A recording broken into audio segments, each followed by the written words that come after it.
நல்லா நினைச்சுக்குங்க, உங்களை நேசிக்கிறவங்க உங்களுக்கு கிடைக்கிறது ரொம்ப ரேர்.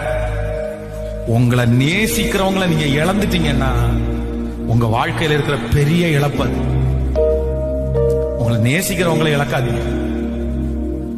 ஒரு ஒரு காலம் தாண்டதுக்கு அப்புறம் சிலருடைய மனசு கல்லாயிரும்பா. சில கணவனாருடைய மனசு கல்லாயிரும், சில மனைவியினுடைய மனசு கல்லாயிரும்.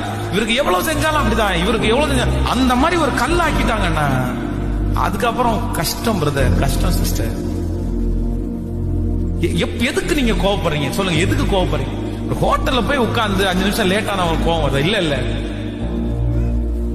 ரோட்ல போகும்போது பசிக்குது, ஒரு சாக்லேட் வாங்கி வாயில போட்டு போறீங்கல்ல, அதே வீட்டுல வரும்போது உடைக்கிறீங்களே, அந்த அளவு உங்களுக்கு கோவம் வருதா?